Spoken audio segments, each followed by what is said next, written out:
Good morning friends. अभी मैं जो ये वीडियो बना रहा हूँ, आपको पहली बात तो मैं बता दूँ, ब्रह्म मुहूर्त में बना रहा हूँ।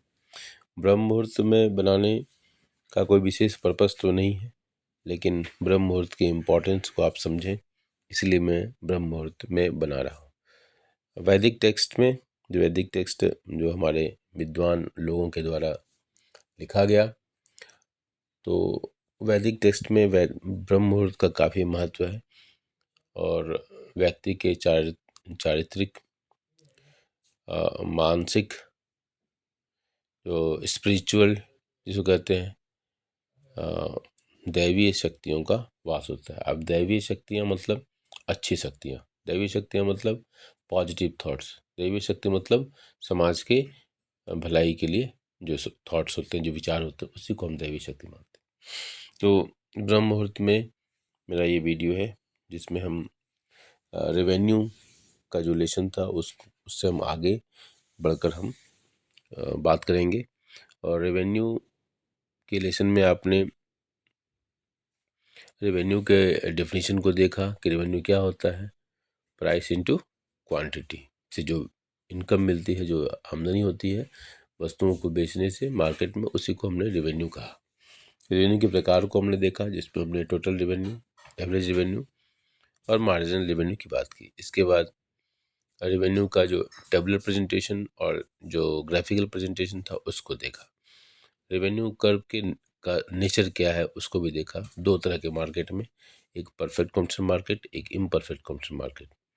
AR और MR बराबर होते हैं, AR MR और प्राइस बराबर होते हैं परफेक्ट कंपटीशन मार्केट में। और TR कांस्टेंट रेट से आगे बढ़ता जाता है, ऊपर बढ़ता जाता है, पॉजिटिवली स्लोप्ड होता है। कांस्टेंट रेट से आगे बढ़ने का मतलब है कि एंगल जो होगा एक्स एक्सिस के साथ 45 डिग्री का होगा, मतलब वाई एक्सिस के साथ भी 45 डिग्री का ही होगा, क्योंकि जो भी हम ग्राफ ड्रॉ करते हैं एक्स और वाई वो परपेंडिकुलर होते हैं। एक्स और वाई पक्का के बीच का जो रिलेशनशिप होता है वो दोनों एक्सिस के बीच में वो 90 डिग्री का होता है। 4 कोऑर्डिनेट्स होते हैं, आप जानते ही। तो AR और MR horizontal base line x axis के पैरेलल होंगे और TR जो है वो कांस्टेंट रेट से बढ़ता रहेगा। इसके बाद हमारा इम्परफेक्ट कंपटीशन मार्केट में हमने ये देखा कि AR MR से ऊपर होता है, MR मतलब नीचे होता है, ठीक है, इसको हमने देखा। इसके बाद हम इम्परफेक्ट कंपटीशन मार्केट का नेचर जो होता है कि वो जो प्रोड्यूसर होता है, अगर वो ज़्यादा कमोडिटीज़ को सेल करना चाहता है तो उसको अपने प्राइस डाउन करने पड़ते हैं।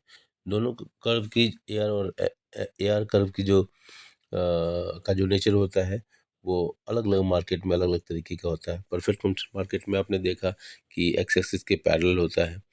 इम्परफेक्ट मार्केट के दो टाइप हमारे सिलेबस में दिए हुए हैं, वह है मोनोपोली और मोनोपोलिस्टिक कंपटीशन। मोनोपोली की जो डिमांड कर्व है, AR कर्व है, डिमांड कर्व मतलब AR कर्व, AR कर्व जो है डाउनवर्ड स्लोपिंग होगी, लेकिन ये MR से इस ये MR से ऊपर होगी, ठीक है। और AR कर्व जो है वो उसकी इलास्टिसिटी ऑफ डिमांड जो है मतलब कम होगी, और मोनोपोलिस्टिक कंपटीशन में वो ज़्यादा होगी। लेस इलास्टिक और मोर इलास्टिक का कॉन्सेप्ट होगा मोनोपोलिस्टिक कंपटीशन में, क्योंकि कंपटीशन के भी एलिमेंट होते हैं, इसलिए वो ज़्यादा इलास्टिक होती है कंपेयर टू मोनोपोली मार्केट के केस में जो AR कर्व होगी। तो इसका ध्यान रखेंगे, ठीक है। और चूँकि मेरा पढ़ाना उद्देश्य नहीं है, इसलिए मैं चूँकि फ्लैशबैक में ही बातें कर रहा हूँ, ताकि आपको एक बार फिर रिलेट करने में आसानी हो जाए, ठीक है। इसके बाद जनरल रिलेशनशिप AR और MR के बीच में होता है। तो जब when AR falls MR is less than AR, और when AR is constant MR is equal to AR, और when AR increases MR is greater than AR। ये होता है general relationship between AR and MR। इसी तरह general relationship TR और MR का भी होगा। When TR rises at a decreasing rate, MR falls. When TR rises at a constant rate, MR is constant. When TR rises at an increasing rate, MR rises. When TR constant and maximum MR is 0, and when TR starts declining, MR becomes negative. तो ये हमारा general relationship है T R और M are का। ये हमने कोई नई बात नहीं बताई, पहले हम पढ़ा चुके हैं, इसलिए जल्दी से हम एक बार फ्लैशबैक में रीडिंग कर लेते हैं। हाँ, और अब हम बात करेंगे producer equilibrium of a firm, जो कि बहुत ही इम्पॉर्टेंट है। तो थोड़ा सा वीडियो लंबा होगा, डोंट माइंड, लेकिन आपको समझ में आना चाहिए, ऐसी उम्मीद मैं करता हूँ। तो चलिए स्टार्ट करते हैं। Producers equilibrium. देखो बेटा, कोई भी लेसन पढ़ाने से पहले मैं इस बात पर हमेशा जोर देता हूँ कि आखिर उस लेसन को क्यों पढ़ा जाए। तो ये हम बात करने जा रहे हैं इक्विलिब्रियम। इक्विलिब्रियम का मतलब क्या होता है? स्टेट, कंडीशन, वो एक ऐसी स्थिति where there is no choice, where there is no desire to change it. तो इक्विलिब्रियम एक ऐसी अवस्था है जहाँ पर परिवर्तन करने की इच्छा नहीं होती है, चाहे वो किसी भी तरह का इक्विलिब्रियम हो, चाहे वो आप ऑक्टेट और डुएट जो केमिस्ट्री में पढ़ाया जाता है, चाहे वो स्पिरिचुअल हो, चाहे कोई भी हो। हम हम जो भी डील करते हैं इकोनॉमिक्स में, हम डील करते हैं इकोनॉमिक एक्टिविटीज़ की बात करते हैं। इकोनॉमिक एक्टिविटीज़ कहाँ होती है? मार्केट में होती है। क्यों करते हैं वो इकोनॉमिक एक्टिविटीज़? तो अपने कंजम्पशन और नीड्स को पूरा करने के लिए। तो जो भी घटनाएँ घटती हैं उसमें दो वर्ग होते हैं मार्केट में, दो वर्ग हैं, एक डिमांड करने वाला, एक सप्लाई करने वाला। डिमांड करने वाले वर्ग के कैरेक्टरिस्टिक्स को, उसके इच्छाओं को हमने देखा कंज्यूमर बिहेवियर के फॉर्म में, और वहाँ हमने कंज्यूमर इक्विलिब्रियम की बात की। जिस प्रकार कंज्यूमर अपने सेटिस्फेक्शन को मैक्सिमाइज करना चाहते हैं with in the given resources, उसी तरह प्रोड्यूसर भी अपने प्रोडक्शन को मैक्सिमाइज करना चाहेगा with in the given resources. तो प्रोड्यूसर का जो इक्विलिब्रियम होगा वो वो क्या चाहेगा प्रोड्यूसर? कि वो ज़्यादा से ज़्यादा सेल कर पाए और प्रॉफिट अर्न कर पाए। इसी तरह का कुछ होगा प्रोड्यूसर इक्विलिब्रियम, उसको हम डिटेल में पढ़ेंगे। चलिए, तो producers equilibrium refers to the level of output of a commodity which gives the maximum profit to the producer of that commodity। ठीक है, बिल्कुल साफ साफ कहा जा रहा है कि maximum profit to the producer of that commodity. Producer equilibrium क्या है? Refers to the level of output of a commodity which gives the maximum profit to the producer of that commodity. तो किसी भी वस्तु के जो प्रोड्यूसर्स हैं वह उसको मैक्सिमम आउटपुट, मैक्सिमम प्रॉफिट कैसे मिले, यही उसके दिमाग में होता है प्रोड्यूसर के। एक प्रोड्यूसर चाहता है कि वो जो भी सेल कर रहा है, जो भी प्रोडक्शन कर रहा है, उससे उसको मैक्सिमम प्रॉफिट मिले। ये उसका ऑब्जेक्टिव ऑब्जेक्टिव होता है। Profit equals total revenue less total cost. Profit के डिफिनेशन क्या होता है? टोटल रेवेन्यू में से टोटल कॉस्ट को माइनस कर दिया, TR minus TC। Therefore, the output level at which total revenue less total cost is maximum is called the equilibrium output level। तो वो output level equilibrium output level होगा जहाँ पर टोटल रेवेन्यू और total cost का जो difference है वो सबसे ज़्यादा हो। हमारे सिलेबस में MR और MC अप्रोच है, तो हम MC और MR अप्रोच पर ही फोकस करेंगे।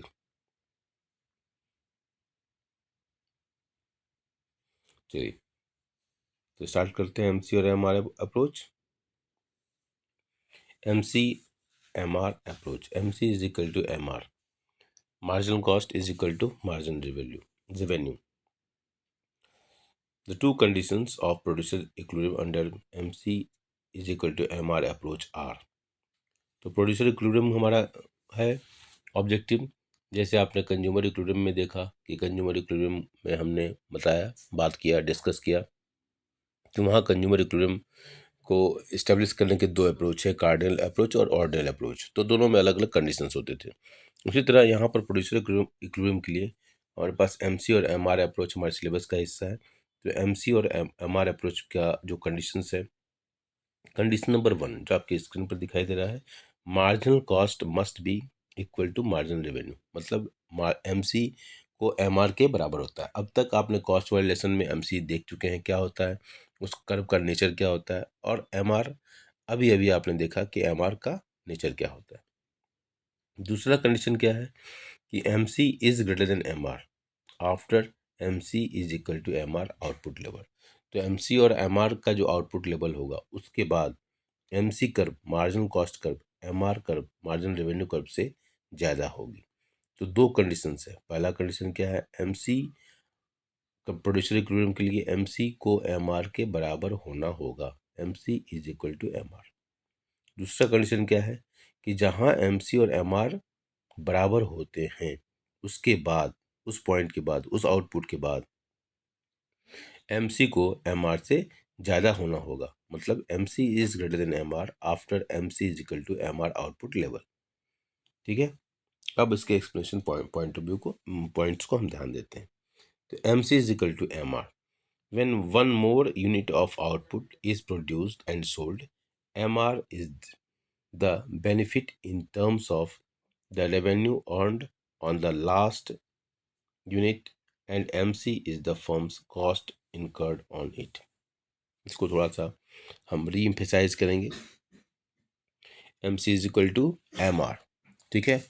when one more unit of output is produced and sold, ठीक है, जब एक एक्स्ट्रा यूनिट ऑफ आउटपुट जो है प्रोडक्शन किया जाएगा और बेचा जाएगा। MR is the benefit in terms of revenue, तो वो क्या होगा, MR जो है वो रेवेन्यू के टर्म में बेनिफिट है, क्योंकि MR का हम डिफिनेशन जानते हैं कि मार्जिनल का मतलब ये एडिशनल जो भी चेंज हो रहा है, मतलब हम जब MR की निकालते हैं फॉर्मूले से भी अगर देखें आप, तो MR(n) equal to TRN minus TRN minus 1 होता है।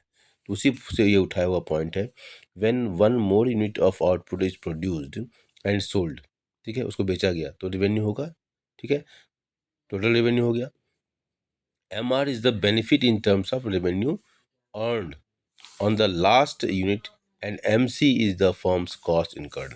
मतलब किसी भी वस्तु को अगर हम बेचते हैं, एक से दो वस्तु को हमने बेचा, तो एक से दो वस्तु को बेचा तो हमारा रेवेन्यू बढ़ा, ठीक है, टोटल रेवेन्यू बढ़ा, उसी तरह टोटल कॉस्ट भी बढ़ा, ठीक है। उन दोनों के बीच का जो डिफरेंस है, एडिशनल जो भी हुआ, ठीक है, उस एडिशनल से जो जो रेवेन्यू जनरेट हुआ, उसी की बात कर रहे हैं, उसी की हम बात यहाँ पर कर रहे हैं, ठीक है, ओके। तो हम यहाँ पर MR और MC की चर्चा करें। Suppose the firm produces at an output level where MC is less than MR। अगर कोई जो प्रोडक्शन यूनिट है वो अगर आउटपुट का जिस आउटपुट का प्रोडक्शन कर रही है, ठीक है, वहाँ पर क्या है, MC MR से कम है, मतलब MC मार्जिनल कॉस्ट जो है मार्जिनल रेवेन्यू से कम है, मार्जिनल रेवेन्यू ज़्यादा है मार्जिनल कॉस्ट से, जहाँ पर वो आउटपुट प्रोड्यूस किया जा रहा है। This means that firms cost incurred on the last unit is less then the revenue earned on it. ये पॉइंट क्या कह रहा है कि फर्म्स कॉस्ट इनकर्ड, जो फर्म को जो कॉस्ट मतलब जो खर्चे हुए फर्म के ऑन द लास्ट यूनिट, जो भी अंतिम यूनिट का प्रोडक्शन हुआ और उस पर जो खर्चे हुए, is less then the revenue earned on it, ठीक है। और वो क्या है, जो उस एडिशनल यूनिट के प्रोडक्शन करने से जो रेवेन्यू हुआ उससे कम है। In other words the cost is less then benefit. तो कॉस्ट क्या है, वो कम है, बेनिफिट क्या है, ज़्यादा है, ठीक है, खर्चे कम हुए हैं और आमदनी ज़्यादा हुई है। Therefore the firms earns profit on the last unit, इसलिए फर्म क्या होता है, लास्ट यूनिट पर प्रॉफिट अर्न कर रही है। This is an incentive for the firm to produce more output because the maximum profit level is not reached. This is an incentive, ये firm के लिए एक इंसेंटिव का काम करता है, फायदे का बिजनेस होता है। टू प्रोड्यूस मोर आउटपुट, ज़्यादा से ज़्यादा आउटपुट प्रोडक्शन करे, क्यों, maximum profit level is not reached, क्योंकि मैक्सिमम जो प्रॉफिट लेवल है वो अभी तक अचीव नहीं किया गया है, ओके।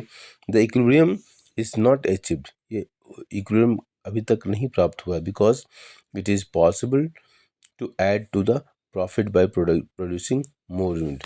तो अभी भी संभावना है कि ज़्यादा हम आउटपुट का प्रोडक्शन करें, ठीक है, किससे ज़्यादा हमको रेवेन्यू प्राप्त हो, ठीक है, क्योंकि अभी MC कम है MR से। Suppose the firms produces at an output level where MC is greater than MR। अब एक दूसरी स्थिति का हम सामना करते हैं जहाँ पर उस लेवल का प्रोडक्शन हो रहा है जहाँ पर MC ज़्यादा है, मतलब मार्जिनल कॉस्ट ज़्यादा है मार्जिनल रेवेन्यू से, ठीक है। जो भी हम प्रोडक्शन कर रहे हैं उससे एडिशनल यूनिट के प्रोडक्शन करने से जो खर्चे हो रहे हैं वो ज़्यादा है उस एडिशनल यूनिट को प्रोडक्शन करने से जो मिलने वाली आमदनी से। तो मतलब MC is greater than MR। This means that the firms cost incurred on the last unit is more than that the revenue earned on it. इसका मतलब क्या हुआ, जो एडिशनल यूनिट्स के प्रोडक्शन करने से जो खर्चा हुआ उससे मिलने वाले आमदनी से ज़्यादा है, मतलब MC is greater than MR। In other words the cost is greater then benefit, therefore the firms makes a loss the last unit. तो मतलब आमदनी अठन्नी और खर्चा रुपया, इसका मतलब क्या हुआ कि हमारा खर्चा ज़्यादा हो रहा है और आमदनी। तो एक rational human being, producer is also a rational human being, तो वो ऐसा कभी नहीं चाहेगा कि खर्चा ज़्यादा करे और आमदनी कम। मतलब हम कहीं भी खर्चा ज़्यादा करें, एक स्टूडेंट पढ़ने जाता है कहीं किसी कोचिंग में और पैसा ज़्यादा खर्च करता है, उससे निकलने वाला आउटपुट कम है, तो उसको हम क्या कहेंगे, उसको बेवकूफ़ी भरा डिसीजन कहेंगे। हम स्कूल जाते हैं और अपना टाइम वेस्ट करते हैं, हम सवेरे उठते हैं और अपना टाइम वेस्ट करते हैं, मतलब हम नींद भी खराब कर रहे हैं, पढ़ भी नहीं रहे। तो उसी तरीके से इसको सोचिए कि एक प्रोड्यूसर जो है खर्चा ज़्यादा कर रहा है, उसको मिलने वाला फ़ायदा कम है, तो वो कोई भी नहीं चाहेगा। फिर भी नेक्स्ट पॉइंट है, this induces the firm to produce less output. ये उसको प्रेडिक्ट करता है कि वो कम आउटपुट का प्रोडक्शन करे। ठीक है, because by producing less the producers can add to his profit. अगर कम प्रोडक्शन करता है तो अपने वो प्रॉफिट को ऐड ऑन कर लेगा, मतलब उसका प्रॉफिट बढ़ जाएगा। ठीक है, ज़्यादा प्रोडक्शन करने से उसका नहीं, क्योंकि ऑलरेडी कॉस्ट ज़्यादा है। ठीक है, this induces the firm to produce less output because by producing less the producer can add to his profit. Thus, a firm earns maximum profit. Firms को मैक्सिमम प्रॉफिट कब मिलता है, that is the producer in equilibrium where MC is equal to MR। और यही एक producer चाहता है कि उसको प्रॉफिट मैक्सिमाइजेशन हो, प्रॉफिट मैक्सिमम हो। ठीक है, तो ये कब होता है, जब MC is equal to MR, because the cost is equal to benefit. तो MC और MR अप्रोच क्या बोलता है कि हम प्रोड्यूसर इक्विलिब्रियम कहाँ होगा, MC और MR जहाँ बराबर होंगे। ठीक है, इसलिए इसने दो चीज़ों को लिया। एक बार इसने मान लिया कि MC ज़्यादा है MR से, ठीक है, और उसके बाद क्या आउटपुट निकला कि कॉस्ट कम है, खर्चे इनकम ज़्यादा है, तो प्रोड्यूसर चाहेगा कि और अधिक एडिशनल प्रोडक्शन करें, जिससे कि उसको और एडिशनल इनकम मिले। ठीक है, तो ये MC is less than MR का केस होता है। इसी तरह दूसरा केस उन्होंने लिया कि MC is greater than MR, तो मतलब कॉस्ट ज़्यादा है, आमदनी कम है, तो कोई भी खर्चे ज़्यादा करके आमदनी कम करने का कोई मतलब नहीं होता है। तो वो क्या करेगा कि अपने आउटपुट को घटाएगा, मतलब आउटपुट घटाने का मतलब क्या है, फिर MC इक्वल टू MR हो जाएगा। तो फाइनली ये डिसीजन सही निकला कि MC और MR को का बराबर होना ज़रूरी है अगर प्रोड्यूसर का इक्विलिब्रियम रिक्वायर अचीव करना चाहता है तो। ठीक है, और दूसरा कंडीशन क्या है, MC is greater than MR, जो कि आपके स्क्रीन पे दिखाई दे रहा है। MC is greater than MR after MC is equal to MR output level. MC is equal to MR is necessary condition. ठीक है, ये नेसेसरी कंडीशन है but not sufficient enough to ensure equilibrium. ठीक है, तो ये सफिशिएंट कंडीशन नहीं है, ये नेसेसरी कंडीशन है MC is equal to MR, लेकिन इसके अलावा ये सफिशिएंट कंडीशन नहीं है। ठीक है, इसके सफिशिएंट कंडीशन के रूप में हमने क्या लिया कि MC is greater than MR after MC is equal to MR output level. Fulfillment of the first condition alone does not ensure maximum profit. ठीक है, इस पॉइंट पर ध्यान देंगे कि केवल पहला अगर पॉइंट हो जाए, मतलब MC is equal to MR, तो ये मतलब ये अकेले इस बात को इंश्योर नहीं करेगा कि मैक्सिमम प्रॉफिट हो रहा है। ठीक है, और मैक्सिमम प्रॉफिट एक प्रोड्यूसर का ड्रीम होता है। It is possible that MC is equal to MR condition may be fulfilled at more than one output level. ठीक है, जब डायग्राम्स हम देखेंगे तो इस बात को और अच्छे तरीके से समझेंगे कि एक से अधिक आउटपुट लेवल पर MC is equal to MR होता है, लेकिन all MC is equal to MR points are not equilibrium point for a producer. इसका ध्यान रखेंगे, इसकी व्याख्या हम आगे करेंगे। तो हमने क्या देखा, fulfillment of the first condition alone does not ensure maximum profit. It is possible that MC is equal to MR condition may be fulfilled at more than one point level, but only that point level, that output level beyond which MC is equal to MR is the equilibrium output. It means beyond the equilibrium point for each additional unit sold, the cost of producing that unit must be more than the revenue generated by the unit. ये कहते हैं कि MC और MR जो है की बराबरी तो एक से अधिक पॉइंट पर होती है, लेकिन इक्विलिब्रियम के लिए ज़रूरी है कि उस आउटपुट की हम बात करें जिसके मतलब एमसी और एमआर के बाद के आउटपुट की बात करें जहाँ पर MC is greater then MR होगा। तो वो आउटपुट जहाँ पर जिसके बाद एमसी ग्रेटर देन हो जाए एमआर से, वही आउटपुट इक्विलिब्रियम आउटपुट होगा। It means beyond the equilibrium point for each additional unit sold. Equilibrium unit के बाद, इक्विलिब्रियम आउटपुट के बाद जब भी एडिशनल आउटपुट जो मार्केट में बेचा जाएगा, the cost of producing that unit must be more than the revenue generated by the unit. तो कॉस्ट जो होगा प्रोडक्शन का, ठीक है, कॉस्ट ऑफ प्रोडक्शन वो ज़्यादा होगा रेवेन्यू जनरेटेड।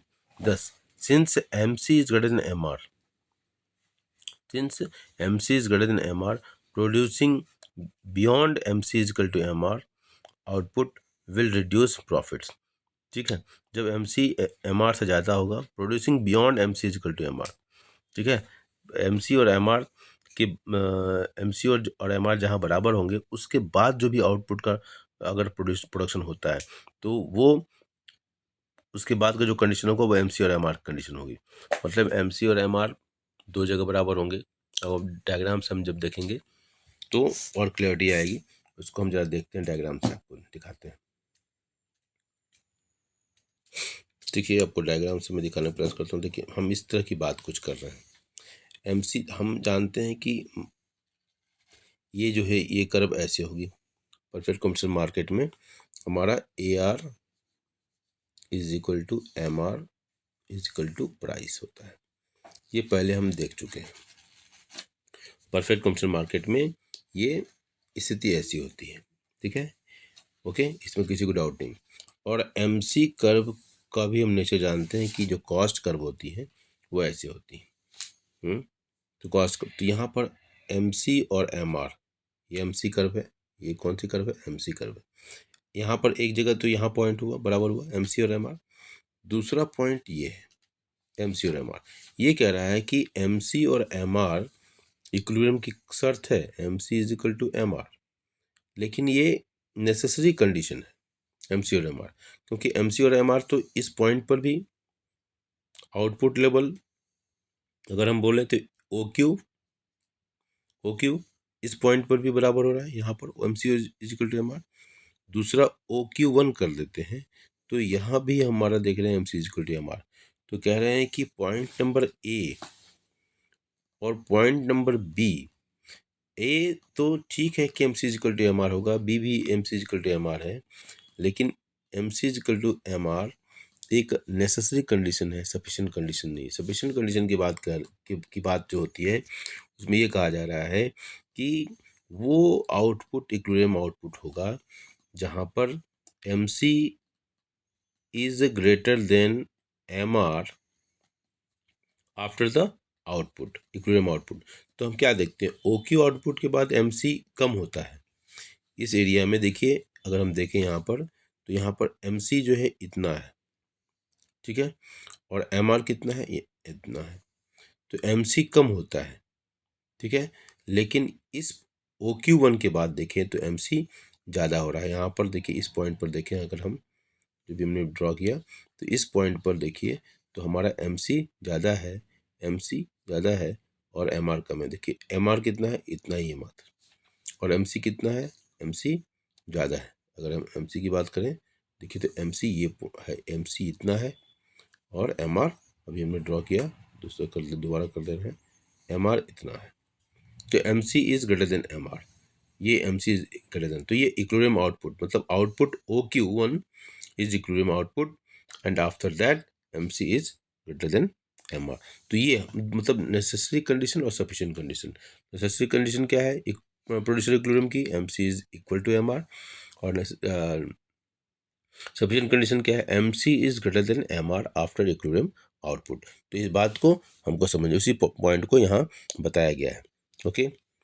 तो thus since MC is greater than MR, producing beyond MC is equal to MR output will reduce profit. तो इसके बाद हम क्या कर रहे हैं कि इसके बाद हम अगर प्रोडक्शन करते हैं पॉइंट बी के बाद, हमने इस पॉइंट को नाम दिया है बी पॉइंट, ठीक है। तो बी पॉइंट के बाद अगर हम प्रोडक्शन करते हैं तो MC ज़्यादा हो जाता है, ठीक है, और प्रॉफिट कम हो जाएगा। If beyond equilibrium MC is less than MR, this means that firms cost of producing additional unit are less than the revenue earned to them.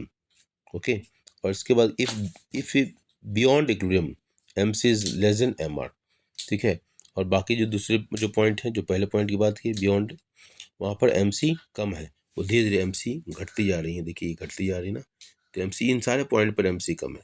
तो जब MC कम है तो प्रोडक्शन बढ़ता जाएगा, प्रोडक्शन बढ़ता जाएगा, प्रोडक्शन बढ़ता जाएगा, तब तक बढ़ता जाएगा जब तक कि MC is equal to MR वाला पॉइंट अचीव ना हो जाए।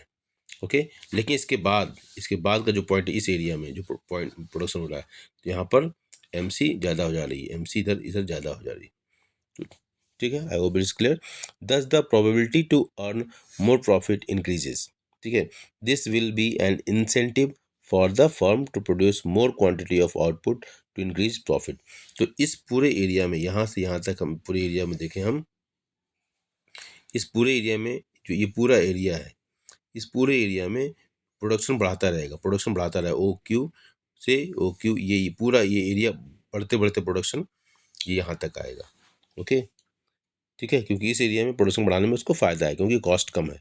Therefore a firm earns maximum profit only when both conditions MC is equal to MR, second condition MC is greater than MR, beyond MC is equal to MR output level.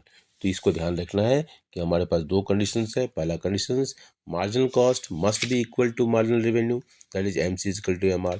और दूसरा condition क्या है, MC is greater than MR after the MC is equal to MR output level. तो ये हमारा producer equilibrium था। अब इसी को हम टेबुलर फॉर्म में भी देख सकते हैं। तो टेबुलर फॉर्म में देखें, हमने कॉलम बनाया हुआ है, ये परफेक्ट कॉम्पिटिशन के मार्केट में है, ठीक है। इस स्थिति में क्या होता है, in case of perfect competition firm which can sell more output at the same price, मतलब प्राइस गिवन होता है, उसी पर मैक्सिमम आउटपुट वो सेल करते हैं। तो प्राइस क्या कांस्टेंट है, जैसा कि आपने देखा है कि वो कांस्टेंट होता है, AR is equal to MR is equal to P होता है, ठीक है। आउटपुट क्या है, 1 2 3 4 5, TR हमने निकाल लिया, TC हमने निकाल लिया, MR निकाल लिया, MC निकाल लिया, ठीक है। MC दिया हुआ है 6 8 6 8 10, ये दिया हुआ है MC। ओके, MR कांस्टेंट ही होगा। तो प्रॉफिट क्या है, TR माइनस TC, हमने प्रॉफिट निकाल लिया इसे, ठीक है। The two conditions of producer's equilibrium under MC is equal to MR approach are MC is equal to MR, MC is greater than MR after the MC। अब इसको हम यहाँ ढूंढ लेंगे कि MC और MR कहाँ बराबर होता है और MC MR से ज़्यादा कब होता है। तो मैं देख लें, टेबल में दिखाई देगा, ठीक है।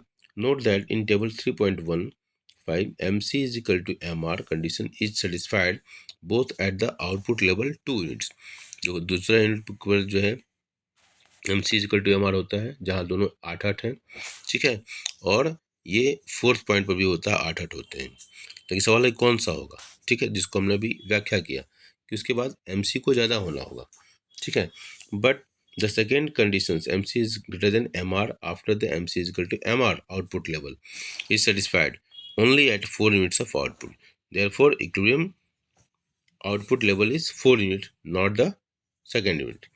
Maximum profit is equal to TR minus TC, but 32 minus 28 is equal to 4, ठीक है। इसी तरह इम्परफेक्ट कंपटीशन में भी देखें, इम्परफेक्ट कंपटीशन में क्या होता है, प्राइसेस डाउनवर्ड होते हैं, ठीक है। तो वो देखिए प्राइस 87654 है, इसका TR हम निकाल लिया, TC निकाल लिया, TC दिया होगा, अपने मन से एज्यूम करना होगा, ठीक है। TR और TC, TR तो इससे निकल जाएगा, आउटपुट इंटू प्राइस, TR निकल जाएगा, TC एज्यूम करना पड़ेगा। MR, ठीक है, वो TR से MR निकल गया, और TC से MC निकल गया।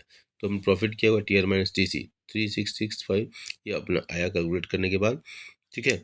तब इस केस में भी वही स्थिति होगी, the producer is in equilibrium at 3 unit of output, it is because this level of output satisfies both the conditions of producers equilibrium. Marginal cost is equal to marginal revenue, MC is equal to MR। दूसरा point क्या है, marginal cost becomes greater than marginal revenue, MC is greater than MR after MC is equal to MR level of output. Maximum profit क्या है? TR minus TC 18 minus 12 that is 6. ठीक है, अब इसी को ग्राफिकल प्रेजेंटेशन हम देखते हैं, जो कि हमने दिखाया आपको। तो ये हमने ग्राफिकल प्रेजेंटेशन किया हुआ है। ठीक है, इसको ग्राफिकल दोनों मार्केट है। पहला जो चित्र दिखाया जाए 3.10 ये हमारा परफेक्ट कॉम्पिटिशन मार्केट है, और दूसरा क्या है? मोनोपोली मार्केट कह लो, इम्परफेक्ट कॉम्पिटिशन मार्केट कह लो। लेकिन वो शर्त तो हमेशा यही काम करेगी, MC is equal to MR, और इक्विलिब्रियम आउटपुट के बाद MC must greater than MR। ठीक है, ये दोनों पॉइंट। अगर हम पहले चित्र की बात करें तो इक्विलिब्रियम पॉइंट क्या है? E1 इक्विलिब्रियम पॉइंट दिखा रहा है। ठीक है, जो कि Q1 और Q2 आउटपुट पर दिखाई देता है। लेकिन Q2 आउटपुट हमारा प्रोड्यूसर इक्विलिब्रियम का पॉइंट होगा, क्योंकि Q2 आउटपुट के बाद MC MR से ज़्यादा हो जाती है। ठीक है, यहाँ पर Q1 और Q2 सेकेंड चित्र में देखेंगे तो Q1 और Q2 है, दोनों जगह MC इक्वल टू MR होता है। लेकिन हमारा इक्विलिब्रियम पॉइंट कौन सा होगा? इक्विलिब्रियम आउटपुट क्या होगा? Q2 होगा, क्योंकि Q2 आउटपुट के बाद ही MC is greater than MR होता है। I hope it is clear. ठीक है, ठीक है, अभी एक छोटा सा टॉपिक है, why MC must be rising at equilibrium. इसको हम अलग से बनाएंगे, क्योंकि वीडियो बहुत लंबा होगा। Thank you.